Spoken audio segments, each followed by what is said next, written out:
अस्सलाम वालेकुम स्टूडेंट्स। इस लैब में इंशाल्लाह हम लोग डिस्कस करेंगे फ्रीक्वेंसी शिफ्ट किंग डीमॉड्यूलेशन।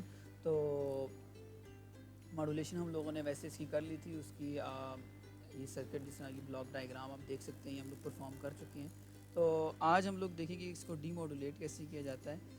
तो उससे पहले मैं आपको ये बता दूं कि थोड़ा सा मॉड्यूलेशन का भी बता देता हूँ कि हमारे पास इतना बाइनरी डाटा है और वो बाइनरी डाटा हम लोग कन्वर्ट करते हैं आगे, इससे आगे ऑन ऑफ लेवल इनकोडर वगैरह होता है जो हमारे पास एक वेव फॉर्म जो है ना वो क्रिएट करता है इस बिट स्ट्रीम के ऊपर। और वो हम लोगों ने देखी थी, वो थी यूनिपोलर एनआरसी। और उसके बाद फिर क्या होता है, हमारे पास दो मल्टीप्लायर सेक्शंस हैं। इधर आप देखिए, एक ये मल्टीप्लायर है और एक मल्टीप्लायर है। ये मल्टीप्लायर तो सिंपल जस्ट जो बिट इधर पीछे आ रही है वो जस्ट इधर आके इस पॉइंट पे हम लोग मल्टीप्लाई करवा देते हैं साई वन से। जबकि सेकंड वाले जो हम लोग देखें, इस मल्टीप्लायर के पास यूरस से पहले एक इन्वर्टर लगा हुआ है। तो ये इन्वर्टर ये करेगा, अगर यहाँ पर ज़ीरो था तो उसको वन कर देगा, या वन था उसको ज़ीरो कर देगा। जो भी डाटा मिलेगा हम लोगों को वो यहाँ पर मल्टीप्लाई हो जाएगा साई टू के साथ, और उसके बाद सम अप हो जाएगा और हमारे पास बाइनरी एफ के सिग्नल मिल जाएगा। जिस तरह यहाँ पर अगर हम लोग वेव फॉर्म में भी देख सकते हैं, जैसे कि वन था तो, और ये हमारा एक कैरियर सिग्नल है, और उसके साथ अगर ऊपर देखें वन था तो उसके ऊपर हाई फ्रीक्वेंसी यानी डेल्टा फ्रीक्वेंसी ऐड करवा देते थे कैरियर फ्रीक्वेंसी के अंदर। और इसी तरह लॉजिक ज़ीरो थी, लॉजिक ज़ीरो के लिए 0 वोल्ट्स थे हमारे पास यहाँ पर, और इसके लिए हम लोग क्या कर रहे थे, कोई लो फ्रीक्वेंसी सिग्नल असाइन कर रहे थे। ठीक है, तो ये हमारी फ्रीक्वेंसी शिफ्ट कीइंग थी। और अब इसको अगर डीमॉड्यूलेट करना है तो हमें ये पता होना चाहिए कि डाटा कौन सा हम लोगों ने रिकवर करवाना है इसके अंदर। तो हमारा जो बेसिक एम ये है कि हम लोगों ने ये जो डाटा है, हमारा जो बाइनरी डाटा है, जो बिट्स हमारी हैं, इनको हम लोगों ने रिकवर करवाना। तो ये हमारा मैसेज सिग्नल होगा, मॉड्यूलेटिंग सिग्नल, इसको हम लोगों ने रिकवर करवाना है। और उसके लिए क्या करेंगे, हम लोग इस बाइनरी एफ के सिग्नल को पास करवा देंगे यहाँ इस सेक्शन के ऊपर आ जाते हैं हम लोग। यहाँ पर देखते हैं अगर एक्स ऑफ टी है तो हमारे पास ये वाला जो सिग्नल है बाइनरी एफ के सिग्नल, जिसके अंदर दो फ्रीक्वेंसीज मिल रही हैं, वन हाई फ्रीक्वेंसी और ज़ीरो के लिए हमारे पास लो फ्रीक्वेंसी। ये जब इस पॉइंट पे अगर हम लोग देखें, फर्स्ट ये मल्टीप्लाई हो जाता है अगर साई वन से, और सेकंड वाला ये साई टू है, दोनों मल्टीप्लायर हैं। लेकिन साई वन हमारे पास यहाँ पर एक हाई फ्रीक्वेंसी है, साई टू हमारे पास लो फ्रीक्वेंसी सिग्नल है। तो साई वन जो होगा वो होगा √2 divided by T B cos two pi F one वाला जो होगा हमारे पास सिग्नल इस साई वन के अंदर होगा। तो अगर यहाँ एक्स ऑफ टी के अंदर हमारे पास सिग्नल मिल रहा है F1 हाई फ्रीक्वेंसी वाला, तो वो जब इस साई वन से मल्टीप्लाई होगा, साई वन से मल्टीप्लाई होगा तो हम लोगों को क्या मिल जाएगा, सिग्नल एनर्जी मिल जाएगी, कुछ ना कुछ वैल्यूज़ मिल जाएंगी हम लोगों को यहाँ पर ना। तो अगर नहीं होगा तो हमारे पास उसकी जगह पे वैल्यू नहीं आएगी, ज़ीरो आएगा। क्योंकि आगे हम लोगों ने कोरिलेटर लगाया हुआ है, तो एक स्पेसिफिक टाइम ड्यूरेशन के हम लोग उसको कोरिलेट करवाएंगे, देखेंगे सिग्नल सेम हैं, एक जैसे हैं, तो उसके लिए हम लोगों को एक स्पेसिफिक एनर्जी मिल जाएगी जो कि हम लोग आगे पास करवा देंगे डिटेक्टर के पास। अच्छा, लेट्स सपोज अगर हमारे पास F1 था तो ये साई वन एक्टिव हो जाएगा, मल्टीप्लाई हो जाएगा, तो हम लोगों को आउटपुट पे डाटा मिल जाएगा। लेट्स सपोज अगर हमारे पास साई वन साई टू अगर देखें हम लोग, इस केस में अगर ये देखें F2 मिल रहा है, अगर हम लोग फ्रीक्वेंसी सेकंड सिग्नल मिल रहा है हमारे पास, लो फ्रीक्वेंसी वाला सिग्नल अगर आ रहा है एक्स ऑफ टी के अंदर, तो ये जाके मल्टीप्लाई हो जाएगा साई टू से। तो साई टू से जब ये मल्टीप्लाई होगा तो हमारे पास एक स्पेसिफिक आउटपुट आ जाएगी। और सिमिलरली जो हम लोगों ने ऊपर डिस्कस किया था, क्योंकि सिग्नल सेम होंगे, फ्रीक्वेंसी सेम होगी, तो हमारे पास कोई एक एनर्जी मिल जाएगी कि यहाँ पर हमारे पास सिग्नल मिल रहा है, ये सिग्नल सेम है इसका। दोनों सिग्नलों को रिलेट करवाएंगे, जो आउटपुट आ जाएगी उसको हम लोग पास करवा देंगे समर के पास। और अब उसके बाद हमारे पास डिसीजन डिवाइस लगी हुई है। ये डिसीजन डिवाइस, इसके अंदर एक स्पेसिफिक थ्रेशोल्ड लेवल हम लोग रखेंगे कि अगर ये उससे अबव है तो वन हो जाए, अगर ये उससे बिलो है तो ज़ीरो हो जाए। तो जो भी वैल्यूज़ यहाँ पर मिल रही हैं वो हम लोग आगे थ्रेशोल्ड लगाएंगे उसके ऊपर, और उसमें से चूज़ करेंगे कि आउटपुट अगर ग्रेटर देन ज़ीरो है तो हमारे पास वैल्यू डिसाइड कर देगा ये डिटेक्टर कि वन बिट है, बिट वन है हमारे पास। तो अगर वो लेस देन ज़ीरो है तो इसका मतलब ये है कि हमारे पास ज़ीरो बिट मिल रही है। ठीक है, तो इस तरीके से हम लोग इसको क्या करते हैं जी, रिकवर करवा लेते हैं अपने मैसेज सिग्नल को। ठीक है, ये तो मेथड था हमारे पास जिस जो हम लोगों ने मैटलैब पे करना है, उसके ऊपर हम लोग इसके ऊपर कोडिंग वगैरह करेंगे, वहाँ से हम लोग इसको रिकवर करवा के देखेंगे। बट एक्चुअली हमारे पास एक जिस हम लोगों ने ASK की लैब की थी, तो ASK की लैब के अंदर हम लोगों ने इसका एक सर्किट भी बनाया था।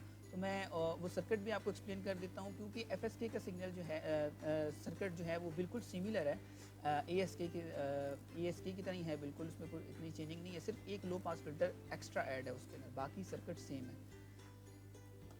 मैं वो भी आपको एक्सप्लेन कर देता हूँ कम्प्लीटली, फिर हम लोग ये मैट लैब वाला जो है ना वो बाद में जाके उधर डिस्कस करेंगे। अच्छा, ये हमारे पास डीमॉड्यूलेटर सर्किट है, हमारे पास FSK डीमॉड्यूलेटर, तो ये बिल्कुल सिमिलर है एम्पलीट्यूड शिफ्ट कीइंग डीमॉड्यूलेटर की तरह।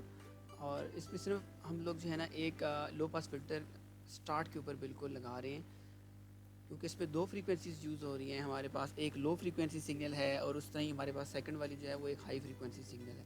बट जबकि ASK हम लोगों ने किया था, तो ASK के अंदर हमारे पास एक ही कैरियर था और दूसरा जो लेवल था वो तो 0 वोल्ट्स पे जा रहा था, उस पर 0 वोल्ट दे रहे थे, लेकिन जब 1 था तो 1 के ऊपर कोई एक कैरियर सिग्नल हम लोग भेज रहे थे। अच्छा, अब इसमें हमारे पास फर्स्ट वाला जो है ये लो पास फिल्टर हम लोगों ने डिज़ाइन किया है, एक ये हाई फ्रीक्वेंसी के लिए है। उसके बाद हमारे पास ये आ जाता है 1N4001, एक डायोड है फॉर रेक्टिफिकेशन के लिए। और उसके बाद एक और लो पास फिल्टर है हमारे पास, जो कि लो फ्रीक्वेंसी सिग्नल आ रहा है उसके लिए यूज़ किया जा रहा है। और उसके बाद एक कंपैरेटर है, जो कि एक स्पेसिफिक थ्रेशोल्ड लेवल से कंपेयर करने के बाद हम लोगों को रिकवर्ड जो डाटा था, जो स्केयर वेव जो हम लोगों ने दी थी इसको, यूनिपोलर NRZ वाली जो वेव फॉर्म थी वो जनरेट करवानी है। तो उसके लिए हम लोगों ने आउटपुट के ऊपर हम लोगों ने दो जीनर जो है ना कनेक्ट कर दिए 5.1 वोल्ट के। इससे क्या होगा कि हमारे पास पॉजिटिव साइकिल के लिए एक स्केयर वेव आ जाएगी, स्केयर वेव बन जाती है, और इस तरह ही नेगेटिव साइकिल के लिए भी एक स्केयर वेव हमारे पास कम्प्लीटली बन जाएगी। ठीक है, तो ये हमारे पास कम्प्लीटली सर्किट जो हमारे पास इसकी जो वर्किंग है, जिस तरीके से इसको हम लोग one by one step by step भी देख सकते हैं। इस पॉइंट पे क्या होगा। अच्छा, तो यहाँ हम लोग स्टेप बाय स्टेप भी इसकी जो है ना वो आउटपुट्स देख सकते हैं, स्पेसिफिक पार्ट के ऊपर, फिर इससे रेक्टिफिकेशन वाले पार्ट पे क्या होगा, और इसी तरह जो है ना इस आउटपुट वाले पोर्शन पे ये हम लोग ASK के अंदर भी डिस्कस कर चुके हैं। हर चीज़ की आउटपुट इंडिविजुअली हम लोग देख चुके हैं, इसको समझ भी चुके हैं। तो अब आप ये कर सकते हैं, इन दोनों की फ्रीक्वेंसीज़ वगैरह आप सेट करें, आप निकालें। फार्मूला इसका ये है, F is equal to 1 divided by 2 pi RC। ये फार्मूला दोनों के लिए हम लोग यूज़ करेंगे और इससे हम लोग इनकी वैल्यूज़ पुट करके F1 और F2 निकालेंगे। ठीक है जी, तो इसको परफॉर्म करके देखते हैं प्रोटीज के ऊपर कि इसके आउटपुट्स या इसके रिजल्ट्स कैसे आ रहे हैं। तो इससे पहले हम लोगों को LF398N जो मोनोलिथिक IC हमारे पास है, जो उसको यूज़ करते हुए हम लोगों ने पहले FSK जनरेट करवाना है, फिर इसको हम लोग जो है ना वो यूज़ करेंगे ताकि इसकी डीमॉड्यूलेशन करवा सकें। अच्छा जी, प्रोटीज में हम लोग जाके पहले इसके कंपोनेंट्स वगैरह ले लेते हैं। सबसे पहले तो हम लोग ले लेते हैं LF398N मोनोलिथिक IC जो आती है, ये हो जाएगी। उसके साथ इसके रजिस्टर्स वगैरह कनेक्ट करने हैं। अच्छा जी, अब सेम सर्किट जिस तरह हम लोगों ने लास्ट टाइम बनाया था,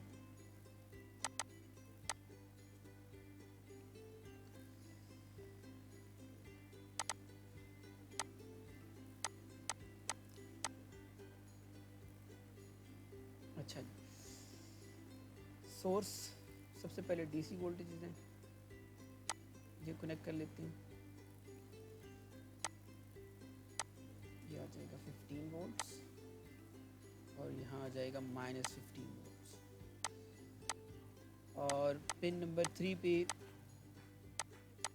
एक सिग्नल कनेक्ट करना है हम लोगों ने, साइन वेव। और साइन वेव इसका एम्पलीट्यूड हम लोग रख लेते हैं 2, फ्रीक्वेंसी इसकी हम लोग रख लेते हैं 200। और पिन नंबर 6 के ऊपर हम लोग रजिस्टर कनेक्ट करेंगे 47 किलो का।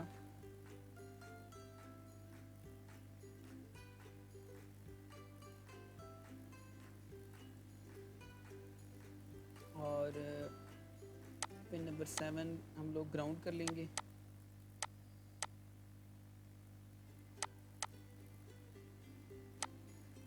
नंबर 8 पे हम लोग कनेक्ट करेंगे डाटा, पल्स हो जाएगी इसके ऊपर। और पल्स हमारे पास यहाँ पर हम लोगों ने यूनिपोलर ही ली थी, तो 0 स्टार्टिंग और मैक्सिमम 5 वोल्ट्स आ जाएंगे इसके। फ्रीक्वेंसीज़ की हम लोग जो है ना वो 100 रख लेते हैं। ये हमारे पास डाटा बिट्स भी आ गई, मतलब हम लोगों ने जो यूनिपोलर एनआरसी जनरेट करवानी थी उसको हम लोगों ने इधर प्रोवाइड कर दिया आईसी को। अब एक हमारे पास सेकंड सिग्नल रह गया है, लो और हाई फ्रीक्वेंसी भी। यहाँ पे हम लोग हाई फ्रीक्वेंसी सिग्नल दे देते हैं, साइन वेव है तो इसके ऊपर। अच्छा, तो इसमें हम लोग फ्रीक्वेंसी 1K कर लेते हैं और एम्पलीट्यूड इसका पीक वे 2 सेम। ओके, सर्किट हमारा कंप्लीट हो चुका है। इसकी आउटपुट देख लेते हैं पहले कि ये एफएस के मिल रहा है, तो फिर हम लोग जो है डीमॉड्यूलेटर्स का बनाते हैं। ऑसिलोस्कोप के ऊपर जस्ट यही देख लेते हैं कि आउटपुट मिल रही है। हाँ जी, तो ये रही हमारे पास एफएस की आउटपुट मिल रही है हम लोगों को, ठीक है। अच्छा जी, अब इससे आगे हम लोगों ने कनेक्ट कर देने हैं अपना डीमॉड्यूलेटर का सर्किट। तो मैं उसको रिमूव करता हूँ, उसको पहले स्टॉप कर दूँ, इसको रिमूव कर लेती हूँ।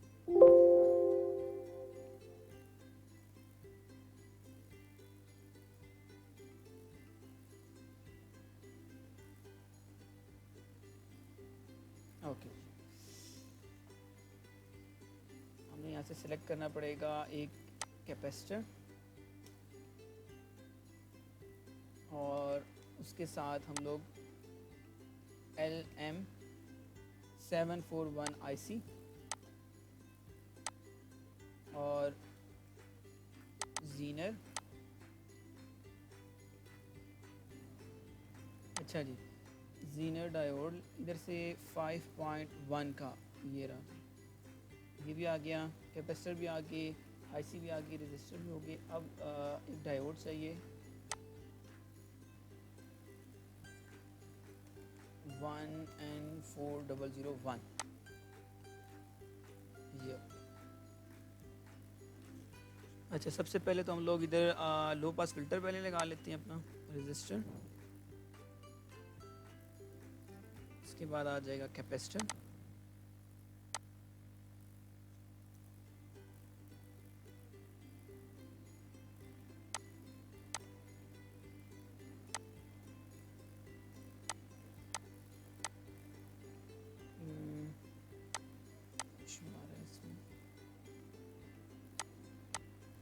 अच्छा कैपेसिटर,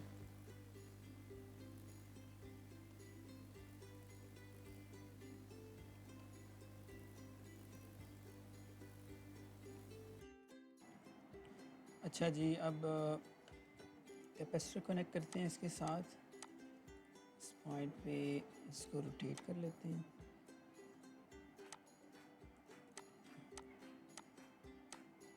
ओके जी, रेजिस्टर हमारे पास 15K का था और कैपेसिटर की वैल्यू हो जाएगी 0.01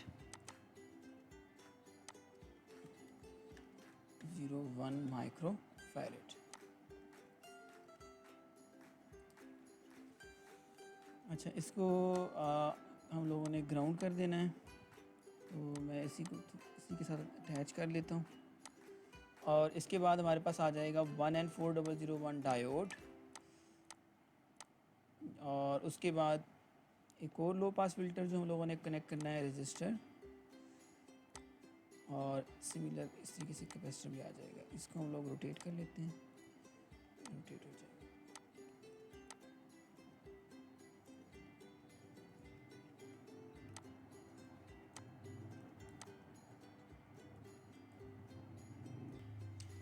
अच्छा जी, अब इनको अटैच कर लेते हैं, ऐसे कनेक्ट कर लेते हैं, ये इसका ग्राउंड हो जाएगा और ये भी ग्राउंड हो जाएगा। अच्छा जी, इस कैपेसिटर की वैल्यू हमारे पास है ये 10K है, और ये वाला हमारे पास 0.1 माइक्रो फैरेड है। इसके बाद LM741 कनेक्ट करना है, अच्छा, हमें एक पोटेंशियल मीटर भी चाहिए, लोग कहते हैं पॉट एच जी।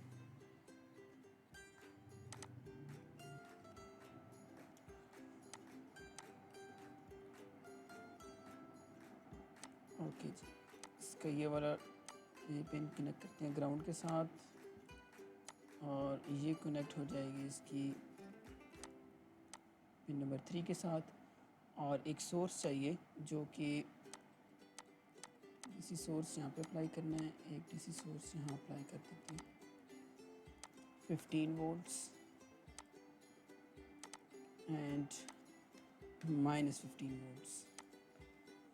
ये होगी हमारे पास वोल्टेज वगैरह। ये पोर्शन इसकी जो इन्वर्टिंग पिन है वो कनेक्ट कर देनी है हम लोगों ने इस पॉइंट पे, और ये जो सोर्स है डीसी इसको इधर कनेक्ट कर देना है, इधर प्रोवाइड करने हैं 6 वोल्ट्स।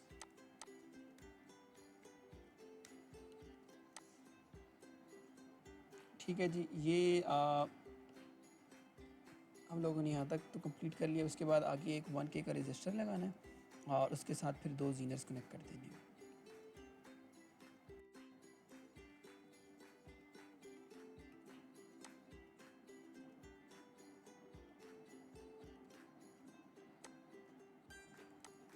अच्छा जी, अब इधर से एक रजिस्टर कनेक्ट करना है हम लोगों ने 1K का,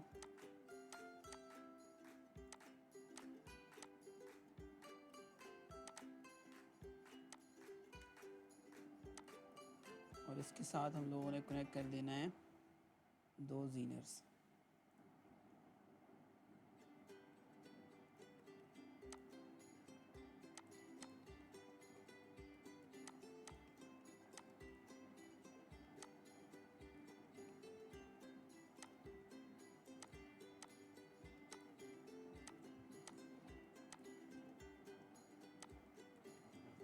ये हो गई जी हमारे सारे कनेक्शंस वगैरह। अब इसको देख लेते हैं रन करके कि आउटपुट पे आउटपुट मिल रही है नहीं मिल रही हम लोगों को। ऑसिलोस्कोप कनेक्ट करते हैं, एक हम लोग ले लेते हैं और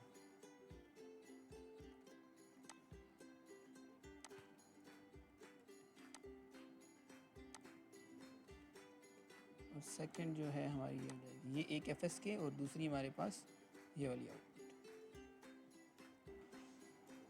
अच्छा जी, इसको कनेक्ट कर लेते हैं,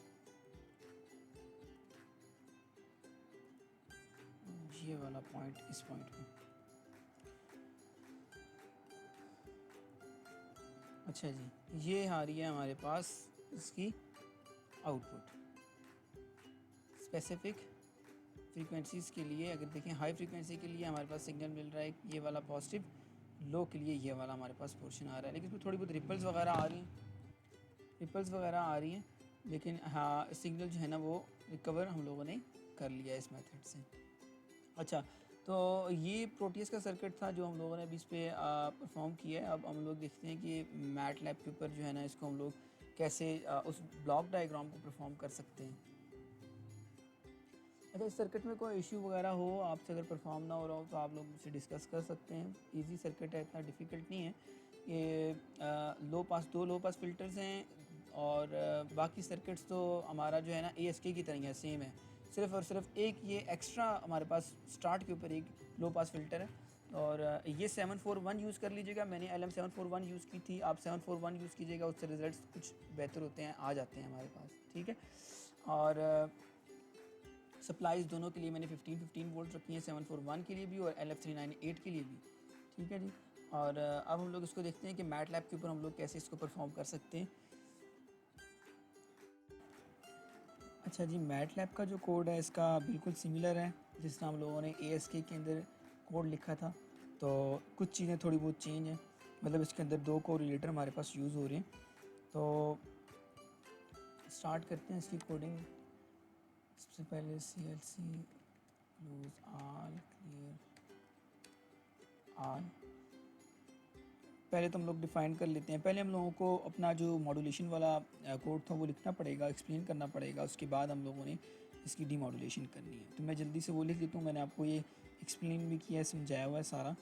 तो मैं वो पहले डिफ़ाइन कर लेता हूँ, capital T is equal to 1, complete जो मेरी कंप्लीट सिग्नल टाइम जो होगा FSK का, और उसके बाद मेरे पास आ जाता है बिट रेट, वो 4, उसके बाद डेल्टा मैं इधर रख रहा हूँ 10, और उसके बाद आ जाता है मेरे पास FC कैरियर फ्रीक्वेंसी जो होगी वो तो सेम रहेगी कैरियर फ्रीक्वेंसी, उसके अंदर जो डेल्टा ऐड करना है हम लोगों ने और जो सब्ट्रैक्ट करना है वो हम लोग देख लेते हैं कि हम लोगों ने F1 और F2 कैसे बनाना है इससे। अच्छा जी, तो डेल्टा हम लोग ऐड कर लेते हैं इसके अंदर, FC इज़ इक्वल टू, पहले FC डिफ़ाइन कर लेता हूँ, इज़ इक्वल टू 20, और FC1 जो होगी वो होगी FC प्लस डेल्टा, और FC2 जो होगी वो होगी FC plus delta, sorry minus delta. F1 high frequency होगी और F2 जो होगी वो लो फ्रीक्वेंसी हो जाएगी। अच्छा जी, अब सैम्पलिंग ओवर सैम्पलिंग वाला जो काम है वो भी देख लेते हैं किस तरीके से करेंगे। ओवर सैम्पलिंग के लिए हम लोग करेंगे FS is equal to 20 multiply FC। ठीक हो गया जी। अच्छा, ये हम लोगों ने सैम्पलिंग फ्रीक्वेंसी डिफाइन की। अब सैम्पलिंग टाइम के लिए TS is equal to 1 divided by FS, तो ये मेरे पास सैम्पलिंग टाइम आ जाएगा। अच्छा, अब मैं हम लोग देख लेते हैं इसमें कि जिस तरह सैम्पल्स तो मैंने निकाले हैं कंप्लीट 1 सेकंड के लिए। अगर देखें FS जो है वो सैम्पल्स पर सेकंड, 1 सेकंड के अंदर कितने सैम्पल्स हमारे पास आ रहे हैं। ठीक है जी, तो अब मैं चाह रहा हूँ कि 1 सेकंड के अंदर ही मैंने 4 बिट्स भेजी हैं, लेकिन मैं चाह रहा हूँ कि एक जो बिट है उसके सैम्पल्स निकालूँ, तो मैं कह देता हूँ उसको नंबर ऑफ़ सैम्पल्स पर बिट। तो NSPB इज़ इक्वल टू, तो NSPB जो होगा वो 1 सेकंड के जितने सैम्पल्स हैं उसको बिट रेट से डिवाइड करवा दूँ तो मेरे पास 1 बिट के सैम्पल्स आ जाएंगे। तो मैं FS जो है ये FS डिवाइड करवा देता हूँ RB से, तो RB 4 है, FS डिवाइडेड बाय 4, तो 1 बिट के मेरे पास सैम्पल्स आ जाएंगे। अच्छा जी, इसके बाद आ जाता है मुझे टाइम डिफाइन करना है। T is equal to, starting होगी इसकी 0 से, colon step size sample time जो होगा, ये मेरे पास एक किस्म के मैं सैम्पल्स बना रहा हूँ पूरे T सिग्नल, मतलब T कैपिटल T जो ड्यूरेशन है सिग्नल की 1 सेकंड की ड्यूरेशन के अंदर जितने सैम्पल्स आ रहे हैं, अब वो मैं T इस टाइम के ज़रिए से ना क्रिएट कर रहा हूँ, एक वेक्टर जनरेट करवा रहा हूँ जिसमें सारे सैम्पल्स आ जाएँ। अच्छा जी, तो TS colon capital T minus TS, ये आ जाएगा हमारे पास टाइम वेक्टर। उसके बाद हम लोगों ने डिफ़ाइन करना है नंबर ऑफ़ बिट्स कितनी जनरेट करवाएंगे। अगर 1 सेकंड के अंदर मैं 4 बिट्स भेज रहा हूँ तो 1 सेकंड के लिए मैं ले रहा हूँ अपना जो सिग्नल, तो 4 बिट्स जनरेट होंगे। तो मैं NB is equal to RB multiplied capital T करवा दूँ तो नंबर ऑफ़ बिट्स जनरेट हो जाएंगी। तो इसी तरह मैं इधर डिफ़ाइन कर देता हूँ bits is equal to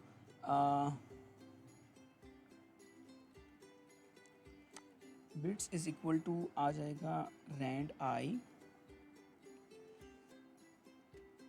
0 1 1 NB, ये जनरेट हो गई हैं हमारी बिट्स। उसके बाद अब पल्स जनरेट करवानी है, तो pulse is equal to ones NSPB 1। ये चीज़ें मैंने लास्ट टाइम भी एक्सप्लेन की हैं आपको, तो मॉड्यूलेशन वाले लैब के अंदर हम लोगों ने मॉड्यूलेशन की, तो इसमें मैंने एक सारा कोड एक्सप्लेन किया था, समझाया भी था, तो ये इजी है। डीमॉड्यूलेशन वाला पार्ट भी इजी है, बट मॉड्यूलेशन पहले करेंगे हम लोग, फिर उसके बाद देख लेते हैं कि डीमॉड्यूलेशन के अंदर हम लोगों को कोरिलेटर कैसे यूज़ करना है। अच्छा, तो भी इसके अंदर मैं यूनिपोलर जो मेरी मैंने जनरेट करवानी है वेव फॉर्म, उसके लिए एक रो वेक्टर मुझे बनाना है। तो uni dash polar is equal to, अब हम लोग कह देते हैं इधर रीशेप करें इसको, शेप, उसमें बिट्स जो हैं वो मल्टीप्लाई करवा देनी है, PULS पल्स, और एक रो में नंबर ऑफ कॉलम्स आगे कंप्लीट जितने भी बन सकते हैं। तो ये मेरे पास यूनिपोलर वेव बन गई। इसको हम लोग प्लॉट भी करके देख सकते हैं, figure comma plot T comma unipolar. ठीक है, तो अब ये मेरे पास 4 बिट्स अगर मैंने लिए हैं तो मेरे पास वेव फॉर्म जनरेट हो जाएगा। इसको चेक करके देख लेते हैं, सेव कर लेता हूँ मैं इसको, DEMFSK।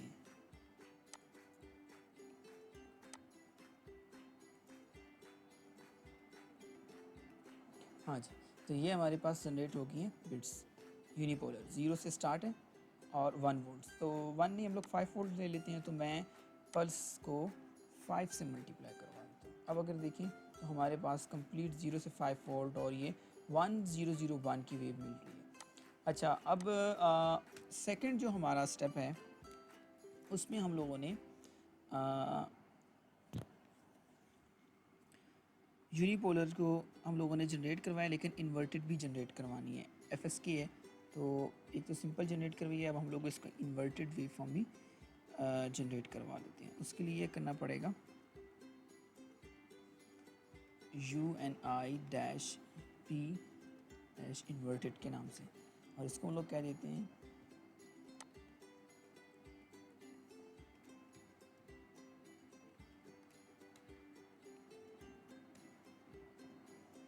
इन्वर्टेड में आ जाएगा, नॉट लिख दें आप डायरेक्ट इसमें तो हो जाएगा easily, not UNI dash P। Okay, अब हम लोग अपने जो कैरियर सिग्नल थे, जो हमारा कैरियर सिग्नल था, वो हम लोग साइन ले लेते हैं और उसमें FC1 और FC2 दो सिग्नल हम लोगों ने जनरेट करवाने हैं, साई 1 और साई 2। तो मैं x1 की नेम से x1 is equal to sine 2 multiply pi multiply FC1 multiply T। ये मेरा एक सिग्नल जनरेट हो गया जो कि हाई फ्रीक्वेंसी का है। x2 is equal to sine 2 multiply pi multiply FC2 multiply T। तो ये मेरा दूसरा सिग्नल जनरेट हो गया। अच्छा, दो सिग्नल हम लोगों ने जनरेट कर दिए हैं। अब हम लोगों ने सिंपल दो मल्टीप्लायर थे जो, वो दोनों मल्टीप्लायर से इसको मल्टीप्लाई करवा के FSK dash SIG is equal to, अच्छा जी, तो दोनों को मल्टीप्लाई करवा देते हैं और फिर उसको ऐड भी करवा देना है। तो यूनी डैश P यूनिपोलर जो थी विदाउट इन्वर्टेड, उसमें FC1 होगा हाई फ्रीक्वेंसी वाला, तो डॉट मल्टीप्लाई x1, क्योंकि FC1 जो है वो FC प्लस डेल्टा है हाई फ्रीक्वेंसी, इसलिए यूनिपोलर विदाउट इन्वर्टेड जो है वो हम लोग इसको x1 से मल्टीप्लाई करवाएंगे। उसके बाद ऐड करेंगे UNI dash P dash I। तो ये वाली जो है, इस पॉइंट पे देखिए, UNI plus UNI dash P dash I।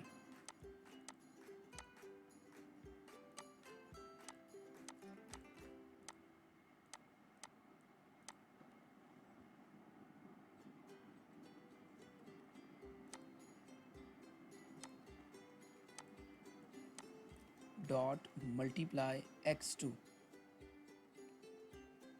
ये हमारे पास FSK सिग्नल जनरेट हो जाएगा।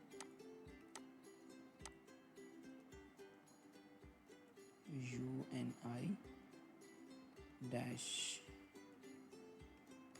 पी। अब सही है। तो ये हमारे पास यूनिपोलर इन्वर्टेड वाली, और ये ऐड मतलब कम्प्लीटली एफ एस के जनरेट हो गया। इसको हम लोग प्लॉट कर लेते हैं।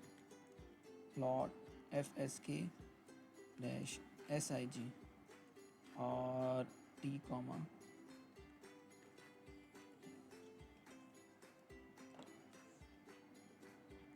अच्छा, एम्पलीट्यूड्स का थोड़ा सा इसमें इशू आ रहा है, बाकी सिग्नल ठीक है। अच्छा, इसमें से मैं ये 5 रिमूव कर देता हूँ ताकि एम्पलीट्यूड का इशू रिमूव हो जाए। अच्छा, ये एफ एस के जनरेट हो गया हमारे पास। अब डीमॉड्यूलेशन करवानी है तो मैं इसके लिए सेपरेटली यहाँ पर, अच्छा अब हम लोग इसको रिमूव कर लेते हैं और यहाँ हम लोग लिख देते हैं इसको डीमॉड्यूलेशन। डीमॉड्यूलेशन के लिए अभी हम लोगों को दोबारा से x1 और x2 को जनरेट करवाना होगा, लेकिन इस मरतबा जो हम लोग जनरेट करवाएंगे कोरिलेशन के लिए, हम लोगों को पता है कि हम लोगों ने बिट टी एक बिट के लिए हम लोगों ने सिग्नल साई 1 और साई 2 को जनरेट करवाना है, और एक बिट ड्यूरेशन के लिए ही उसको कोरिलेट करवाना है अपने एफ एस के सिग्नल के लिए। सबसे पहले टी हम लोगों को फाइंड करना होगा कि टी क्या है। T is equal to N S P B multiply T S. तो इससे हम लोग जो है अपना बिट टाइम निकाल लेंगे। जब बिट टाइम निकल जाएगा तो उसके बाद हम लोगों ने एक और न्यू वेक्टर जनरेट करवाना है, टाइम वेक्टर, जो टी बी के लिए जनरेट करवाना है, टी बी तक, जिसकी ड्यूरेशन 0 से टी बी तक हो। तो टी, इसको हम लोग नेम दे देते हैं T1 is equal to 0 colon TS colon, step size same ही रहेगा, TS ही रहेगा, सैम्पल टाइम तो वही होगा, बट उसकी लेंथ हम लोगों ने कम कर देनी है, TB तक लेके आ जानी है, कैपिटल T से TB तक लेके आ जानी है। तो TB माइनस TS ये हो जाएगा हमारे पास T1।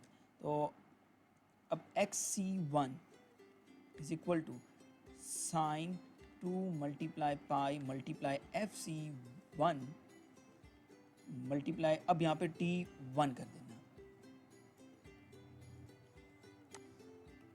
इसी तरह XC2 is equal to sine 2 multiply pi multiply FC2 multiply T1 कर देंगे जी। तो ये हमारे पास 2 कैरियर सिग्नल जनरेट हो जाएंगे टीबी ड्यूरेशन के लिए। अब इसके बाद हम लोगों ने मल्टीप्लायर मतलब आगे इनको मल्टीप्लाई भी करवाना है और उसको कोरिलेटर से पास भी करवाना है। तो एक वेरिएबल मैं यहाँ पे डिफ़ाइन कर रहा हूँ फॉर लूप के लिए, उसको j इज़ इक्वल टू 0 ले रहा हूँ। लास्ट टाइम ASK के अंदर भी हम लोगों ने ये देखा था। तो अब हम लोग लूप लगाने लगे हैं, तो उसमें फॉर लूप की जो आइट्रेशन वाइज हम लोगों ने चलना है। तो लेंथ पहले देख लेते हैं। i is equal to n start होगा 1 से और NSPB colon length of t तक चलेगा, ठीक हो गया। उसके बाद j is equal to j+1, ये मैंने लास्ट टाइम भी आपको करके दिखाया था, इसका क्या फंक्शन होता है, क्यों यूज़ किया जाता है, ये मैं दोबारा एक्सप्लेन भी कर दूँगा अभी। और इसके बाद आ जाता है हमारे पास मल्टीप्लिकेशन भी करवानी है और कोरिलेशन भी करवानी है। तो कोरिलेशन का अगर हम लोग देखें, उसका फार्मूला मैंने लास्ट टाइम आपको एक्सप्लेन करके बताया था कि उसमें सम का जो है ना एक कमांड होती है सम, जो कि इंटीग्रेशन के लिए मैं इधर यूज़ करूँगा। लास्ट टाइम भी हम लोगों ने SK के अंदर भी यूज़ की थी। तो वहाँ पर सिर्फ ये था कि हमारे पास कोरिलेटर एक यूज़ हो रहा था। हम लोग इस FSK की लैब के अंदर डीमॉड्यूलेशन जब करते हैं तो उसके अंदर हम लोग 2 कोरिलेटर यूज़ कर रहे हैं, एक हाई के लिए और एक लो कैरियर फ्रीक्वेंसी के लिए। हम लोग जो है ना वो 2 कोरिलेटर यूज़ कर रहे हैं इसके अंदर।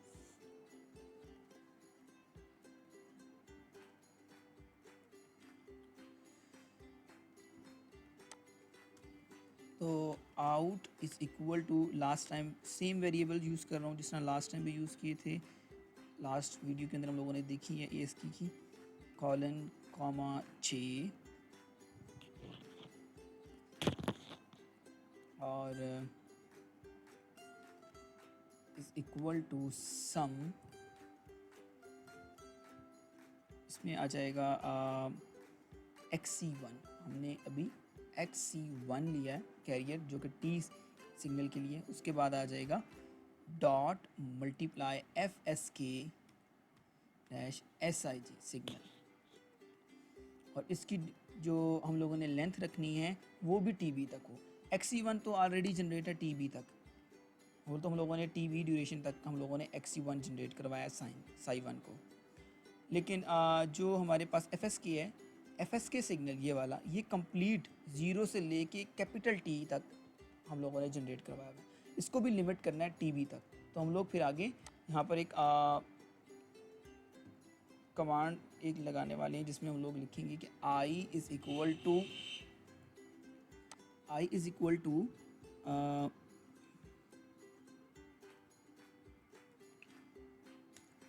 कॉलन NSPB मल्टीप्लाई J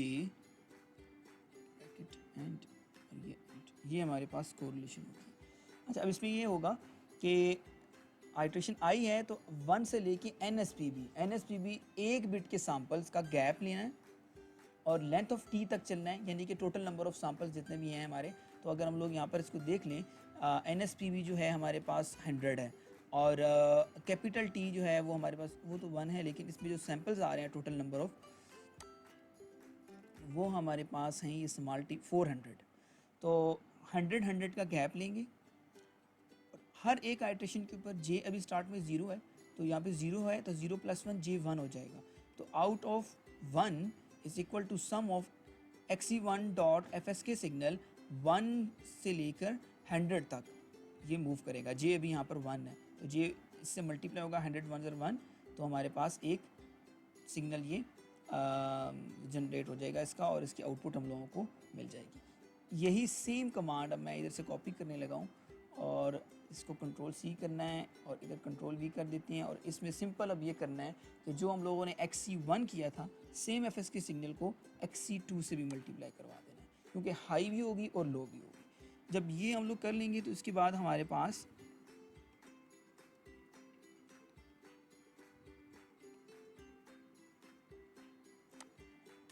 एक कमांड यूज़ करनी है, is equal to ABS result में ABS आउट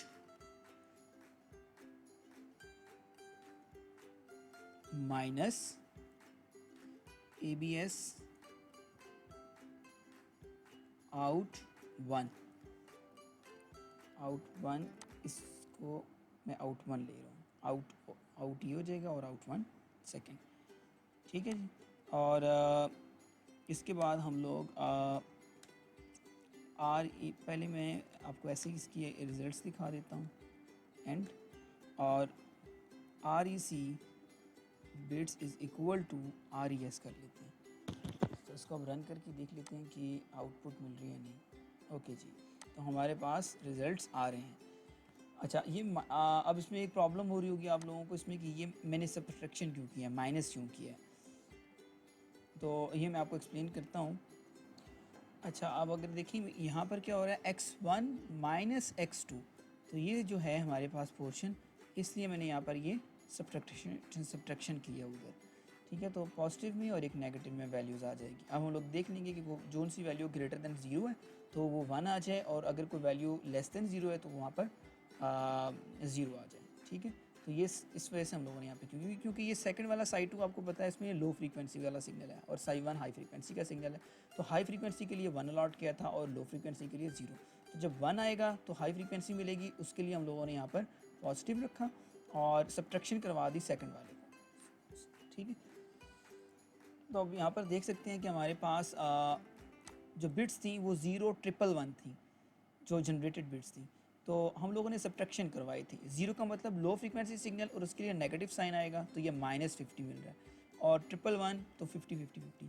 अब हम लोग इनको इधर एक फार्मूला लगा लेते हैं जिसमें जस्ट डिसीजन लेना हम लोगों ने, उसमें ये कह देते हैं कि अच्छा, तो इसमें आ जाएगा RES is equal to RES greater than 0। 0 से बड़ा है तो 1 आ जाएगा, ट्रू हो जाएगा, नहीं तो 0 हो जाएगा, ठीक है। तो इसको भी चेक कर लेते हैं, देखते हैं बिट्स सेम आ रही हैं जिस तरह हम लोगों ने की जनरेट इसको रन कर लेते हैं जी। तो 1011 तो एग्जैक्टली सेम बिट्स हम लोग जो है ना वो रिसीव कर रहे हैं यहाँ पर। तो ये हमारे पास डीमॉड्यूलेशन इसकी कम्प्लीटली हो रही है। तो जो बिट्स हम लोगों ने सेंड की थी वैसे ही हम लोगों ने बिट्स को रिकवर कर लिया। तो आप लोग ये लैब परफॉर्म करें अपने पास, और मैट लैब पे भी करें, और उसके साथ साथ प्रोटिस पे भी करें। प्रोटिस पे भी इजी है और मैट लैब पे तो काफ़ी इजी है, मैंने काफ़ी चीज़ें एक्सप्लेन की हुई हैं लास्ट लैब के अंदर। इसमें तो सिर्फ और सिर्फ एक कोरिलेटर का हम लोग जो है ना वो कोरिलेटर को ऐड कर रहे हैं और इसमें ऐसा चलेंगे। तो आप भी परफॉर्म करें, फिर इंशाल्लाह हम लोग जो है इसको जो है ना वो सेशन के अंदर डिस्कस करेंगे अगर कोई आपके इश्यूज़ वगैरह होंगे। ओके बच्चों, खुदा हाफिज़।